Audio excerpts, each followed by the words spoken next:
All right, guys, thanks so much for listening to another episode of the CX Chronicles podcast.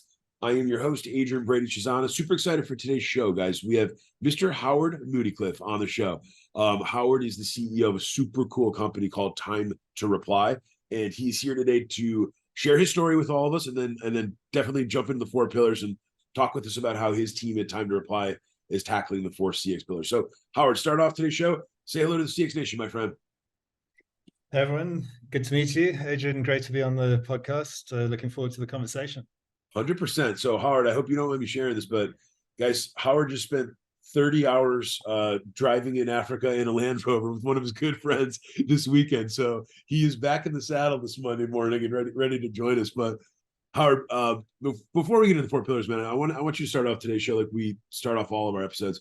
Spend a couple minutes just talking about you, man. I'd love to kind of understand, some of the stepping stones in your own journey, in your own background, in your own career. How did you get into this whole space, not just with Time to Reply, but how did you become the customer-focused business leader that you are today?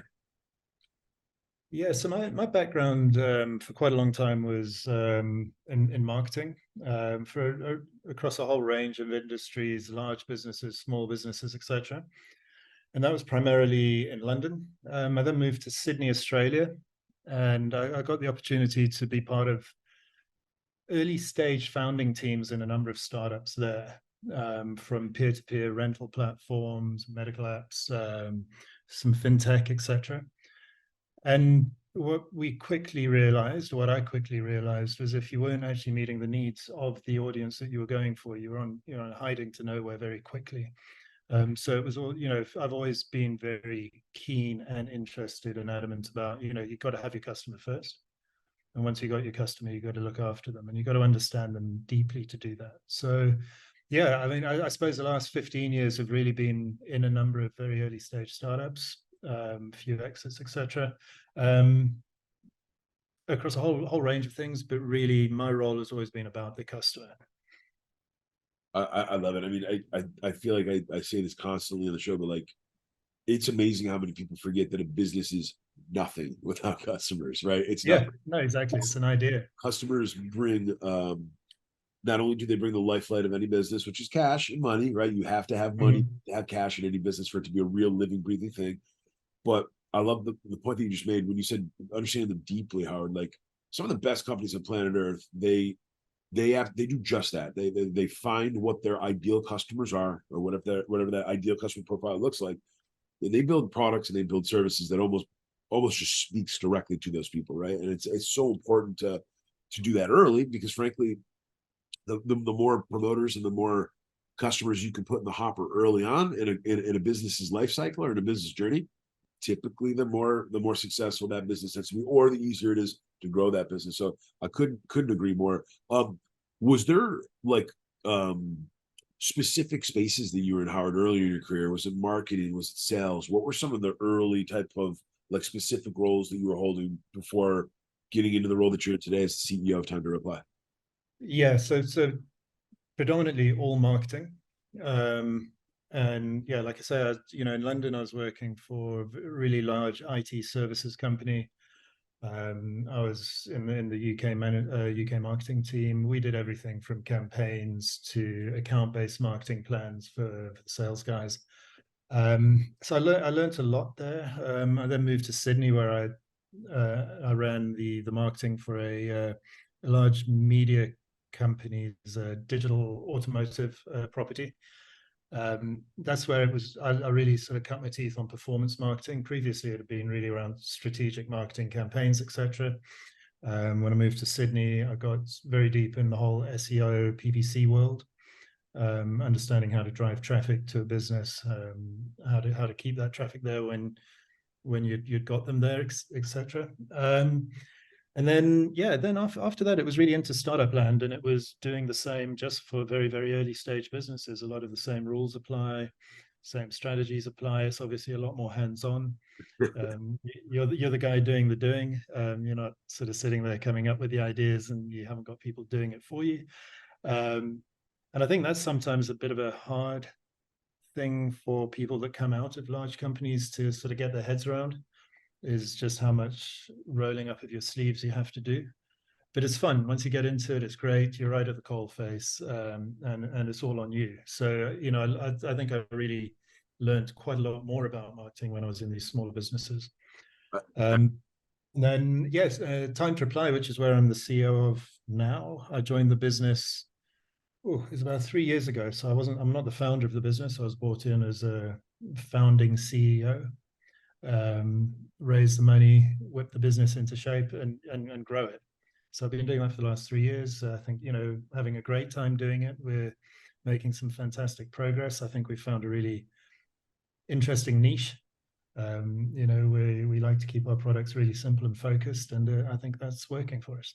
That's fantastic. Number one, I couldn't agree more with you. Where people that are trying to be involved, people that are trying to have ownership, and people that are trying to actually have daily impact, right, on their business and their job, Yeah, go join a startup. Because basically, it that's doesn't it. matter if you're the CEO, if you're the last person, the last guy or gal to get hired onto that team, you are going to be owning huge parts of the business. You're going to be asked to do things that you're constantly wondering why anyone would even ask you to do or to Yeah. own for the business, because that's what it is. It's all hands on deck.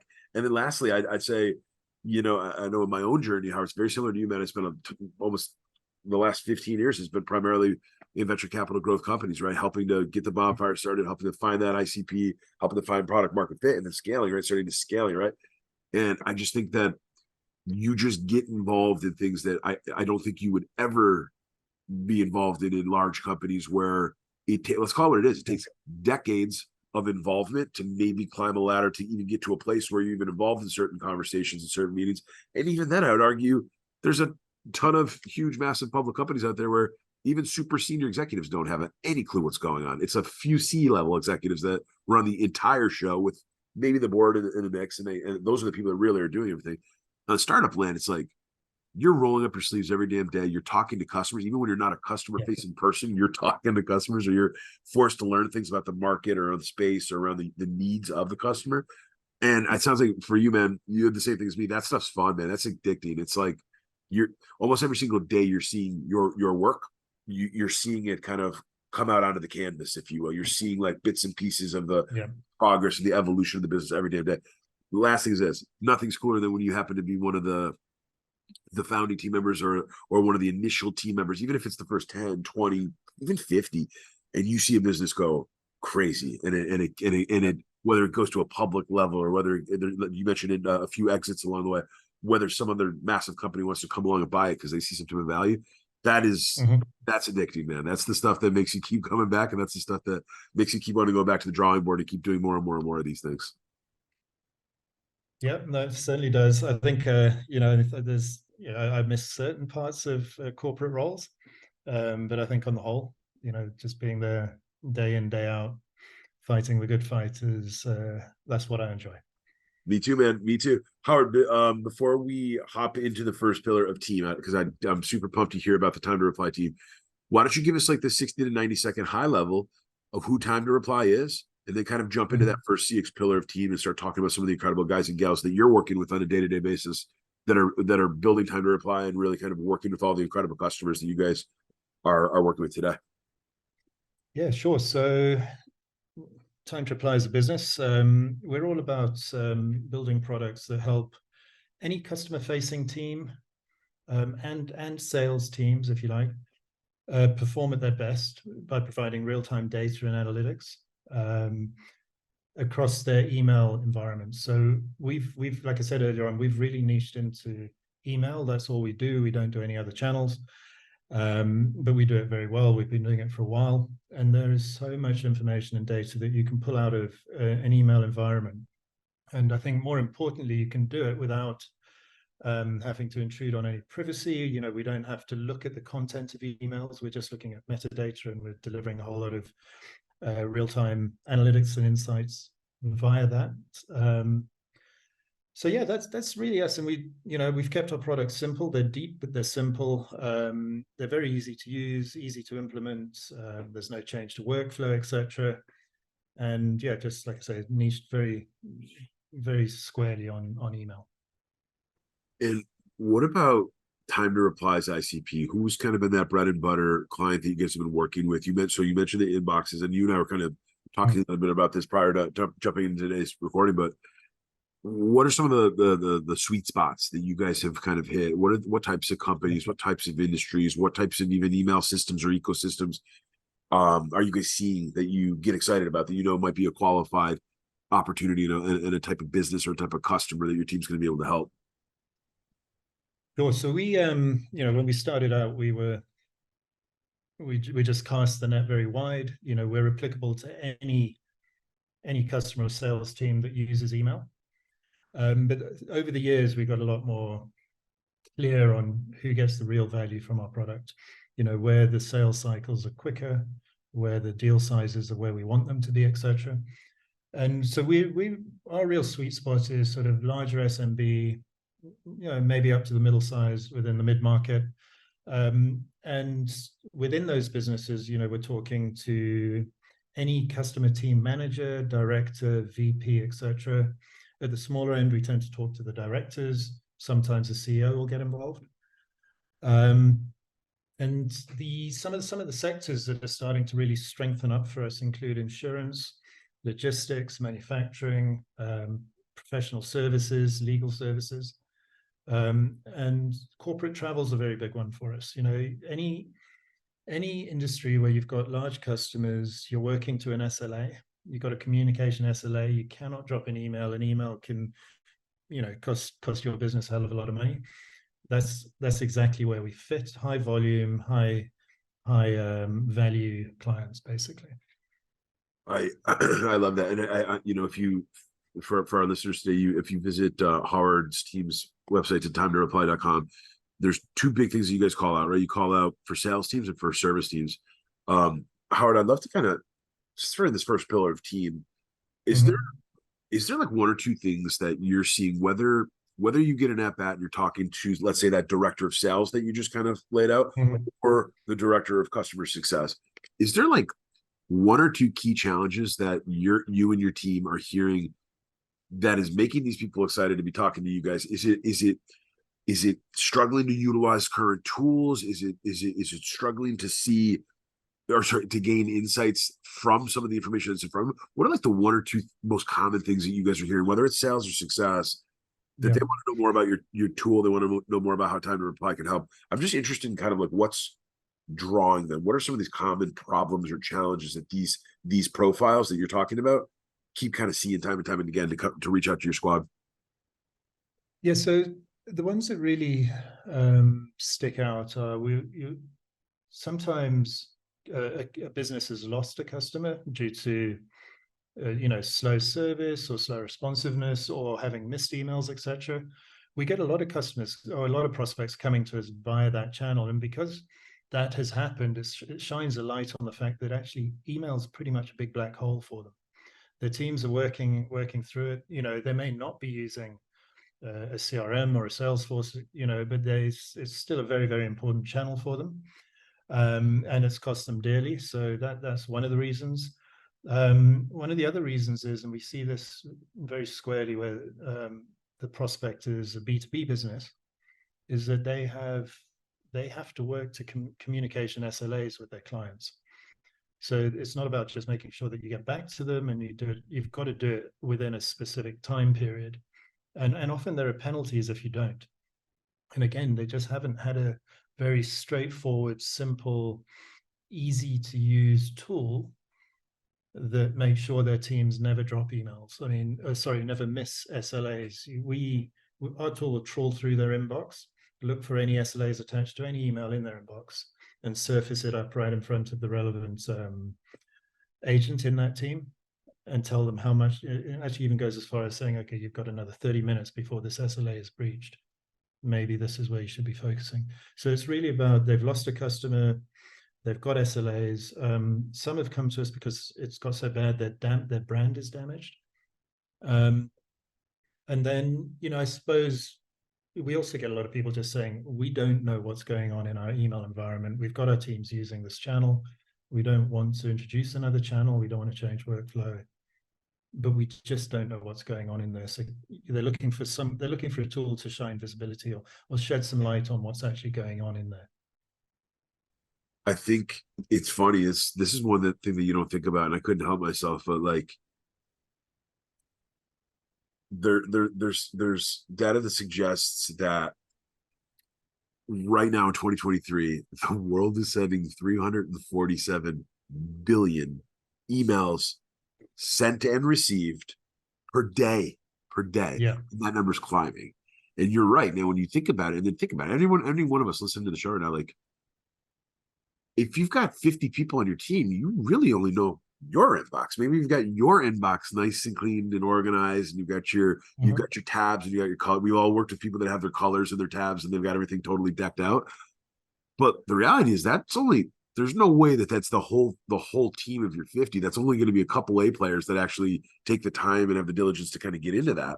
But this is a massive, massive number. And it makes sense that like when you think about larger companies, it's the same thing. Even if a business has 10,000 employees, they probably don't have a super clean, clear look on what's going on in all those back and forth messages with their 10,000 employees. Think about the volume of that type of a communication spend for a company of that size, right? And then walking things back to like what we were kind of talking about with some of these growth companies, Howard. I would argue when you're growing and you're small, almost every single email is a little bit more valuable, right? Because like that could be that could be the email to the next lead that becomes the next customer. That could be the email to the next guy or gal that's going to literally be the person that comes on your team and helps change the whole game for your product or your service or whatever that might look like. So really, really interesting stuff here. Howard, before we jump off of the first pillar team, how have you guys kind of built the players on the pitch at Time to Reply? You mentioned sales, you mentioned marketing. What are some of the different roles or some of the different teams that you guys have kind of built early on to help support the growth at Time to Reply? Yeah, so really, really early on, we made sure we had a team looking after customers. So, you know, when you when you're in our game, you've got to make sure your customer experience or your customer service team and support team are world class. So we invested straight away. Even, you know, I would say, you know, most people would have probably said we were a little early, but you know, with my background, I thought that's exactly where the value is. You know, the sooner you start talking to your customers, the sooner you learn exactly what they're looking for, how you can help them better. So we've got a very light sales team. We've built our entire business on inbound, but where we have invested is in our customer success and support teams. That's awesome. And then in terms of the customer success and customer support teams that you have today, and obviously this is, as you know, this is the stuff that I'm always digging into with our guests. How have you kind of framed out areas of focus? Or have you guys kind of built your success team to where different individuals own unique portfolios or bundles of specific types of customers? Have you broken it down? How have you segmented the success? Is it by industry type, by company size type, or has there been a few things along the journey that have kind of helped kind of parse out how you manage all of the customer relationships that you guys have?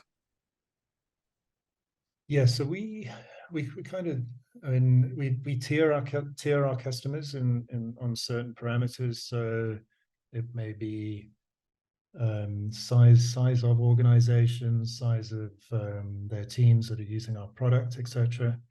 We have different processes and people looking after annual customers versus monthly customers, but we haven't segmented it by industry.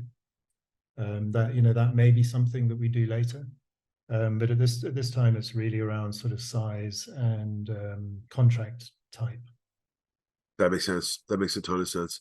Howard, I'd love to dive into the second CX pillar, tools. Spend a few minutes kind of talking about how you and the team has had to, number one, how have you made some of your technology bets? How have you decided which tools or which technology y'all needed to be able to grow your business? Now, I know on one part, I'm sure you use your own technology, but I'd love for you to spend a few minutes talking about tools and kind of giving our listeners an idea for how you thought about what you needed for a CRM or what you needed for an issue resolution, or like a ticketing software, or even communications, how you communicate with customers. Spend a few minutes kind of talking about how you guys have thought about the build out of your own tech stack. Sure. So we've got a very simple, very light tech stack. We've got HubSpot at the heart of our business. And then, like as you mentioned earlier on, we use our own software. So, you know, we're tracking any customer communications from a timing perspective, time to resolution. We basically use our tool plus HubSpot to make sure that everything we do is responsive, no balls get dropped. We've got our own SLA goals that we have to hit, and not all of the conversation flows through HubSpot. So HubSpot is really at the core of our business. It's a lovely CRM. I'm a big HubSpot fan, but often a lot of communication happens outside of HubSpot, and that's where we can pick up everything using our own tool, because it doesn't matter whether it goes through another system or not. We can track it. If a mailbox is attached to our platform, we can track it. So we use it in parallel with HubSpot. Fantastic. And then just out of curiosity, is there like a core set of tools that you're seeing most of your time to reply customers sort of gravitating to? Is there like a sweet spot around where you're seeing sort of like a trend or a theme of a short list of specific tools that they're already using, and then they leverage time to reply on top to be able to surface some of those insights? Or is it kind of still everything? Are you seeing your customers using every single solitary software under the sun? Yeah, it is still out there. I mean, we've got such a broad range of tech environments within our customers. We've got a pretty strong fit if they're using HubSpot, and they're looking to be able to track and optimize email communication more broadly. We tend to fit in to businesses that haven't quite taken the Salesforce step yet. Okay. Sometimes they've taken that step and they come straight back because it's too much. There's a lot of them out there, Howard. Yeah, so it's a big shiny thing, but maybe it's too big, too shiny. You don't need all of it. So we play really well there, and so we have quite a few people that have tried it and they come back. And that's with the sales side of our products. And then we've got a lot of customers that either run us alongside ticketing systems, or similar to Salesforce, they've looked at ticketing systems and realized maybe they don't need all of that functionality, or they don't want to go through a sort of a big training period with their team to get them to learn a new software type, changing their workflows, etc. If they're looking just to be able to give that responsive, very well tracked and optimized communication via email, that's us. And yes, so I mean, they're either on their way up to a ticketing system, they've got a ticketing system, but they want to measure more broadly, or they've looked at ticketing systems, tried ticketing systems, and realized they don't need all of that. So it's a bit of a broad answer, but that's loosely the most common environments. I mean, from an email client, we work with, we sit across Google, we sit across Microsoft, so we can do just about every environment there. So that's it's just table stakes for us. Is there, out of curiosity, is there any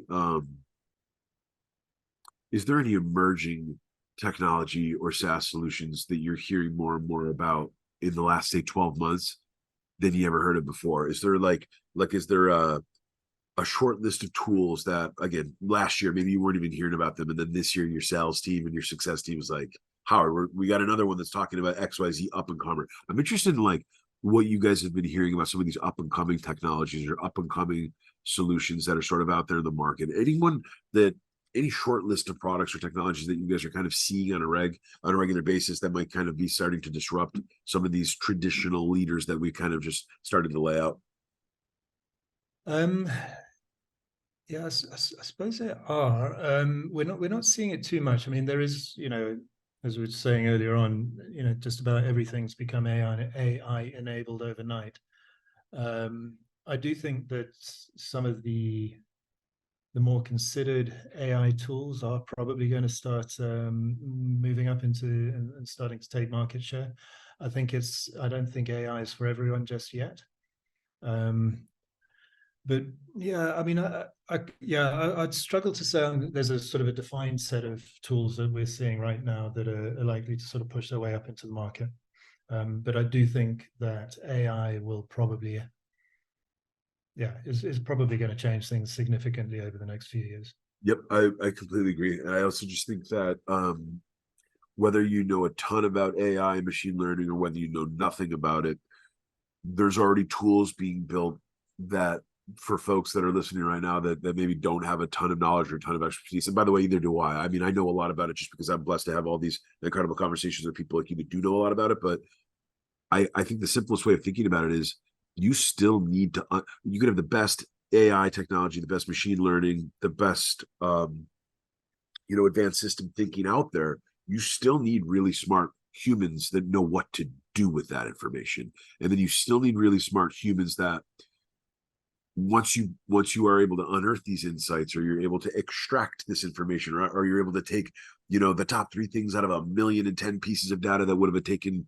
years to process manually, you still need humans to understand how to do the action part. What the hell do you do with it? What type of action do you take with it? How do you delegate it? Who's going to own it? What's the timeline? How are you going to get it done?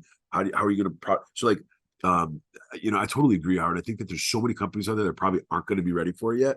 But I think the simple thing for our listeners to kind of think about is similar to the same way that the laptop computer or the computer just changed the way that we're able to just do more quicker, right? Or the bicycle. Use an even simpler example. The bicycle. You get on a bicycle, you can go 10 times farther and expend a similar amount of energy, right? I think it's going to be that, man. I think it's really going to be like this type of thing where some companies are going to be able to really kind of knock it out of the park and lever the hell out of it. I think some companies, they're going to find insights from AI and from ML that they already knew. They already knew what the top 3 things are the customers want. They already knew the top 3 things the customers hate about their space or their problem. So it's going to be an interesting thing to watch. I don't know that I'm one of the humans that's worried about robots taking over the world just yet, Howard. I mean, I am a Terminator, but like I think we've got some time before we get to that level. I 100% agree. I mean, I think of them as robots that are going to help us do our jobs better for a while. Yep. Maybe they will. Maybe they will kick us out at some point. But we've actually sort of company wide, each head of function has been tasked to go out and look at AI and look at the tools out there that can help them basically do their jobs better or faster. Yep. How we're looking to try and squeeze maybe 30% more productivity out of our team just simply through the use of AI tools, but it's a very experimental phase for us at the moment. We're definitely not looking to replace people. We're looking to see how it can make their jobs more enjoyable, free up more time, and be more productive. That's kind of our approach to AI. And next year we're going to start looking at bringing it into our products. And we've spoken to customers and asked them, what are the top 3 things they would like an AI-enabled version of our software to do for them. And it's really around data cleansing, presentation of insights versus reporting. Yep. So we can give you great reports. You can look at reports, you can see things. And if you spend a lot of time looking at these reports, you're going to start bringing insights out. We'd like to be able to put some AI into our product that basically reads your reports for you and pulls out the insights. I love that. I think that's huge. And again, I think you're right. It's this, there's going to be like this natural progression or this natural evolution. And then I wouldn't be surprised over these next few years, Howard, if businesses and companies that do begin to invest in AI, they see exactly what you just called out, which is, if anything, the biggest gain that you get, it's going to be on the employee experience side. What are things, what are sort of the manual things or the tedious things or the tedious tasks, stuff that like no human likes to do, that you can begin to kind of mitigate so that they can spend more time to be thoughtful and think about things or talk to customers, for God's sake, right? That might be a good thing to do. Yeah, exactly. I think that's going to be it too, man. I think that you're going to see a big gain on the EX side. But naturally, if you're improving and smoothing your employee experience, you're going to see some wins on the customer experience side as well too. So I love that. I think those are really great ideas. Howard, I'd love to pick your brain on the third six pillar of process. As you've grown the business, as you've grown the team, as you've kind of scaled time to reply, I'd love to kind of hear you talk about how you sort of wrangle process. Spend a few minutes just kind of sharing with the listeners how have you guys kind of managed either your living playbooks, your standard operating procedures. You see a lot of different companies too. You see a lot of different companies and customers. So I'm sure you're looking at a lot of their different ways that they're managing process. But I'd love to just kind of hear how you and the team at Time to Reply have kind of thought about how you keep track of just managing process. And then as you've grown and as the company's scaled, what changes have happened in terms of how you have to keep track of process and how you have to keep things sort of tightly knit together? Yeah. So I think, when we first started out, we built a bunch of processes that were overly complicated. We thought, you can't miss anything out. You've got to be on top of every single thing.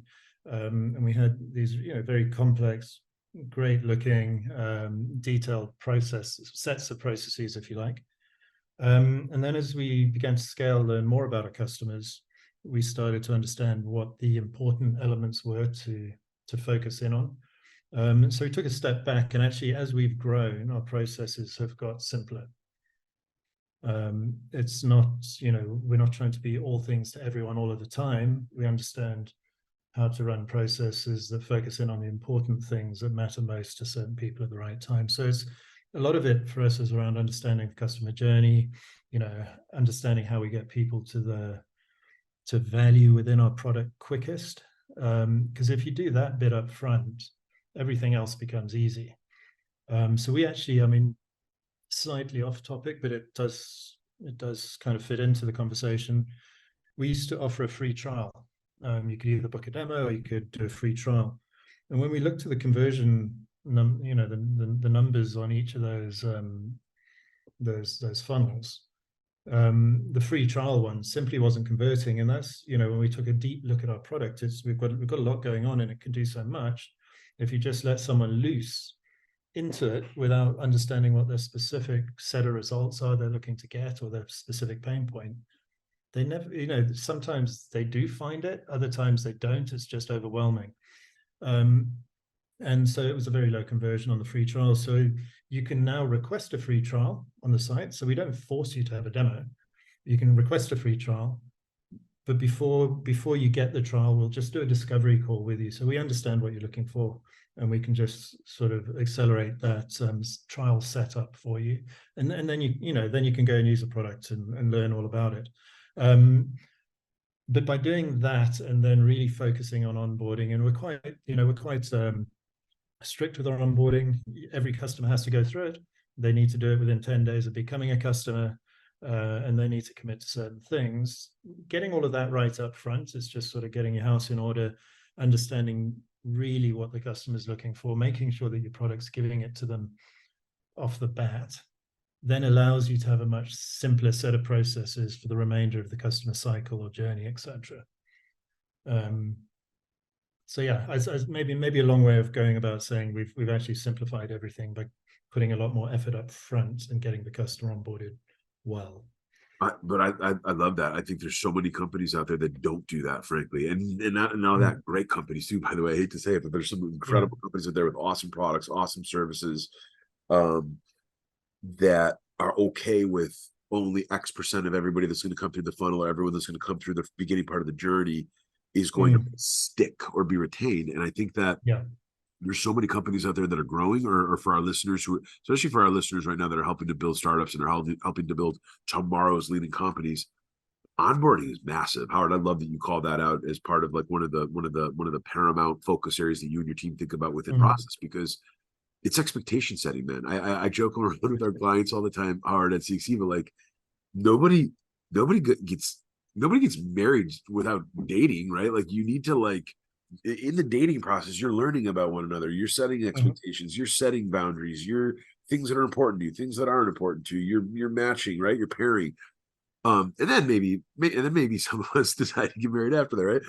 In business, it's almost like onboarding that's the opportunity right there. So like, no offense to our sales teams out there, no offense to our sales friends, but like, it's very common for sales to maybe misqualify, or maybe there was just some misses with the qualification process. They think they've got a perfect opportunity, perfect deal, perfect client. It's going to be great. It's going to stick forever. Da da da da. But in onboarding, you often vet that, right? So number one, you vet that, and you get to dig in a little bit deeper, and you get to double tap on some of these things. I think the other thing too is there's a lot of knowledge, a lot of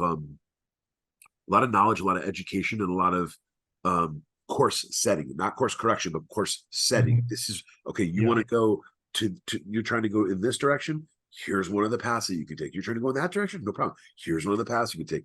I think the other thing too is like, so many builders out there, so many business builders, they forget our customers. They might be interested in like the high level thing that we're all offering, or the high level problems that we're solving. They don't care about the granularities at all. They've got their own lives, they got their own businesses, they got their own teams, they got their own customers.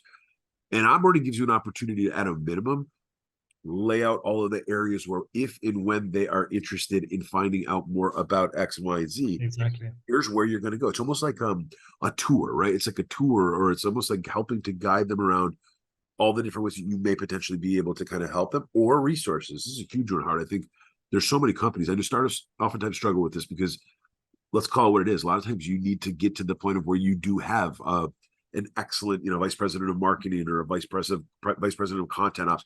A guy or gal that's been there before, but like startups don't always have the best assets, right? We don't have the best Yes. books that we can pull off the shelf, for lack of a better term, and hand to a customer and say, when you're ready, read this chapter of the book. But onboarding is like an area where at least you can start to peg out some of those things that are important. If your onboarding is working closely with sales and success, you're learning every damn week and every damn day around what the common interactions, the common questions, or the common asks are, right? The common things that people want. But I love that you call that out. I think it's one that, and then customer journey mapping too. By the way, you made a comment about customer journey mapping. Same thing, man. Like, Yeah.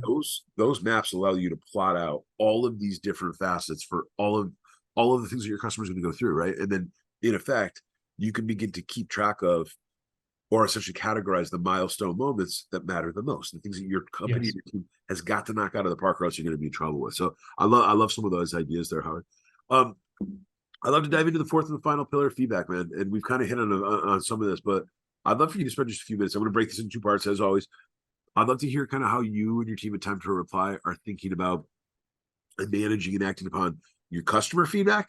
And then I'd love to hear how you guys are sort of managing and leveraging some of your employee feedback as you grow the business. Okay. Yeah. So customer feedback, whilst our processes are simple, we do have quite a few touch points. And Barry, who heads up customer success for us, he's got his portfolio of large clients. And part of any, we've set ourselves an objective of making our QBRs, our quarterly business reviews that we do with these customers, events that they want to attend rather than feel they need to. And so they're very, very interactive. We've learned a lot, and I suppose where I'm getting to in this is that any single time we touch a customer, there's always an opportunity for them to give us feedback. We've got tools that allow them to feed into our proposed product roadmap, etc. They can vote on features that they would like to see next. But the sort of the one-on-one feedback sessions is where we get it. You get behind the reason that they want the thing. You also get to, you get the feedback as to, are they happy with the product? Are they happy with the experience that they're having with us? In testament to Barry and his team, we score very highly on that. And that's important to us as a business, given where we play. So yeah, it's really just about making sure that there's always the offer of, if you've got any feedback, is there anything you'd like to discuss? Do you want to let us know anything? Just at any point in time when we're talking to customers. I'm also, my email is always open to our customers as well. If there's anything that they want to pick up with me directly. So yeah, I think it's just giving the customer as many ways to feedback to you as makes sense, but then, making sure you set the expectation on which feedback you can act on and when. You don't want to sort of be saying yes to everyone and then annoying those people that you don't get to, right? So yeah, I think it's really in any interaction that we have, we always encourage feedback. And then team feedback into the business, is that right? Was that the second? Yeah. Ways and ideas that you try to literally tap your team at Time to Reply to give feedback that might be able to go right back into the product, right back into the service, right back into the offerings. Yeah, so our product team talks to customers all the time. They're very close with Barry's team and also with sales. So we've a lot of collaboration in our business. And making sure that the loops are closed quickly and efficiently is important to us. And yeah, I think it's really one of our values within the business is like collaboration, open and honest collaboration. And equally, I think something that maybe helps us sift through the urgent versus the important things that we need to act on is another of our values is like very is like honesty. So, we've got a very honest team. There's no stepping on people's toes. There's no rubbishing of ideas, but everyone's expected to have a very honest opinion of whether they think that feedback is something we can do, should do, shouldn't do, etc. So yeah, I think it's just about having a really open culture. It's very flat. Anyone in the business can be involved, and making sure that it happens often. So we haven't really got a formal set of processes internally for that internal feedback. It's more around just making sure teams are talking to other teams, doing it regularly, having honest conversations. I love it. I think, Howard, number one, it's like that type of regular conversation, those types of regular questions, that type of regular dialogue. That's the stuff that pushes progress, man. That's the stuff that over time, if you get and if done consistently, you can make huge things happen, right? You're just constantly kind of knocking on some of these different opportunities. You're vetting which ones might yield the biggest or the best or the highest ROI for both your customers and your team, frankly. Yes. And then lastly, it's just like that's innovation right there, man. It's constantly working on it, iterating on it, rinse, wash, repeat, doing it again and again and again. And over long periods of time, and huge things can happen. So Howard Moodycliffe, this has been absolutely fantastic, man. Before I let you go, my friend, anything else you want to shout out about things that are going on with Time to Reply, any upcoming events, any new products, anything else you want to shout out to the CX Nation before we wrap up today's show? Yeah, I think I'd be doing us a disservice if I didn't. I think the thing that we're most proud of at the moment is our customer team member facing part of our product. So we built our product as an analytics dashboard for team managers, which is great. It gives them all the information they need. It's all in real time. Look at a single team member's performance, aggregate, shared mailboxes, whatever you wanted to do. And then we're like, that's great, but what are we actually doing to help the people on the coalface, the people in those teams? The managers get all the information. The managers act on that information, and you either get a pat on the head or a kick, depending on how you did. That's not helping people really. So we decided we've built a module called the Optimizer, which actually sits in each team member's email window. Okay. And it just feeds them their live stats, so they know in real time whether they're responding quick enough, are they responding to enough emails. It shows them how their stats stack up to their team stats, so they can like that. They're doing well, or they're pulling things back. And it's all about encouragement, just letting them know where they are. Yep. And then what I touched on earlier on is the whole reply time goal SLA management piece, where we just actively trawl through each individual mailbox and pull up the emails they need to be attending to next. Yep. And that part's all around just helping them do their job better every day, all the time. And since we launched that, with massively positive feedback from customers. We see all the data for all of our customers, and the performance is, it's really gone through the roof, where they have adopted the Optimizer rather than just using us as a tool for managers. That's huge. That's all. I mean, look, no visibility and just having access and insights, that can be the catalyst for big, huge positive change right there, man. The last thing is this. You and I were kind of joking about it before we jumped into today's show. Some of these big fancy industry leading solutions, they don't come out of the box, man. They don't come out of the box. There's a ton of integrations that need to happen. There's a ton of optimization that needs to happen. You basically need SMEs to be able to do advanced reporting and analytics to be able to give you those insights. Having just simple, actionable, like short burst insights, like, hey man, you did this many emails and you've replied to this many messages and your average times are that could be all a company needs, is just those insights to be able to see who's crushing it, who's maybe needs support or help, or also just capacity. I know that for so many of the listeners on the show, we're the guys and gals tasked with capacity management for a customer portfolio. So like having even those little bit of insights can go such a long way. So, well, Howard, this has been absolutely fantastic, man. Thank you so much for joining the CX Chronicles podcast. Thank you so much for sharing your story and sharing the Time to Reply story with all of us today, man. Brilliant, Adrian. Thank you. Really enjoyed it.